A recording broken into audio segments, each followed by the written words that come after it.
Il y a une prophétie sur ma vie. Je ne peux pas échouer. Allô? C'est pour ça que ces 4 épreuves sont un témoignage vivant des obstacles de nos vies. Oh, mon ministère, ça ne marche pas. Ma famille, ça ne marche pas. Mon pays, ça ne marche pas. Frères et sœurs, nous passons du temps à accuser les autres. Nous passons du temps à mettre les doutes sur les autres. Mais toi-même, l'Église, qu'est-ce que tu fais pour qu'il y ait un changement? Tel a fait ça, tel a fait ça. Mais toi, qu'est-ce que tu fais pour changer les choses? Les lépreux ont compris que ce n'est pas la peine de critiquer. Parce que frères et sœurs, en ce temps-là, il y avait un roi assis. Ils n'ont pas passé du temps à dire, mais le roi, on ne comprend pas le roi. Nous sommes en train de mourir ici et il ne fait rien. Non, ils se sont levés. Dit que nous, on se lève pour nos vies, on part. Mais dans la décision, puisqu'ils connaissaient la parole de Dieu, Dieu a dit que la nourriture devait venir. Le mouvement spirituel se met en œuvre quand tu prends la bonne décision. Quand tu déclenches par ta foi. Dis, je ne peux plus rester dans cette position. Si ma famille est dans cette position, moi je refuse cette précarité. Moi je vais changer les choses. Frères et sœurs, nous sommes humains. Je ne sais pas si quelqu'un peut imaginer cela. Quand les lépreux s'approchaient du camp, est-ce qu'ils sont partis tout droit comme ça? En réalité, ils passent par des chemins un peu cachés et ils guettent s'il y a. Est-ce que quelqu'un comprend? Leur vie était en danger. Ils étaient assiégés par ces mêmes Syriens-là.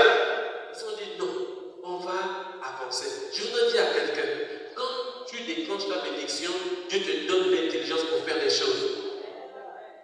Quand tu te mets en mouvement, Dieu te donne l'intelligence. C'est cette intelligence qui fait en sorte qu'ils sont partis, ils ont dépouillé la première fois. La deuxième fois, ils ont dit non, non, c'est pas possible. Ce n'est pas Dieu mon gâteau. Il y avait de l'or, il y avait des choses. Mais ils ont dit c'est pas Dieu mon gâteau pour nous. Allons-y dire ça au roi.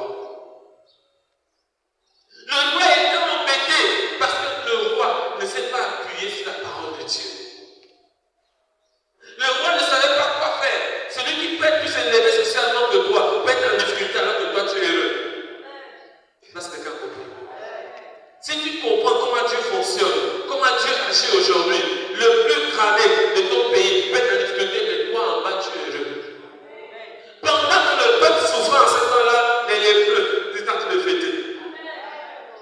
Ah, c'est parce que tu vois la salle.